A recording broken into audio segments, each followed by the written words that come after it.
ఎగిరింది ఎగిరింది మన పసుపు జెండా కష్టాల కన్నీళ్లు తని చేరకుండా నిలిచింది నిలిచింది ఈ తెలుగు జెండా నవ్యాంధ్ర నిర్మాత చంద్రన్న అండ రైతు కుల బాంధవుడు శ్రామికుల సేవకుడు చంద్రన్న నాయకుడు వచ్చాడు అడుగో శ్రీజనుల రక్షకుడు స్వర్ణాంధ్ర సాధకుడు చంద్రన్న నాయకుడు వచ్చాడు అడుగో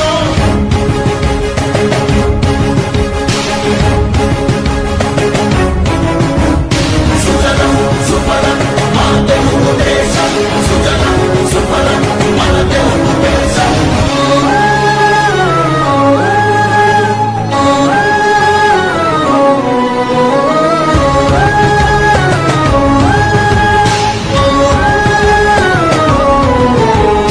విజయోస్తు విజయోస్తు శతవత్సరాంతం దిగ్విజయమంటుంది స్వర్ణ పతాకం శమయేవ జయతే సద్గుణోపేతం చంద్రన్న కీర్తికి శుభమస్తు నిత్యం శ్రీకాకుళం నుండి చిత్తూరు దాకా సిరులెన్నో సృష్టించి కవిత చూపాడు 13 జిల్లాల ప్రగతి రథసారథిగా హరుపన్నదేలేక శ్రమించువాడు గోదారి పరుగుల్ని కృష్ణమ్మ ఒడి చేసి మన సీమ తల్లి దాహాన్ని తీర్చాడు విను వీధిలో విజయ నగరాన్ని వెలిగించి కెరటాలకే కొత్త రూపునిచ్చాడు చిరకాల కల తీర్చే మచిలీపట్నం కోర్టు మన పల్లె మనకించి మాట నిలిపాడు సుజలం సుఫలం మన తెలుగు దేశం సుజలం సుఫలం మన తెలుగు దేశం ఓ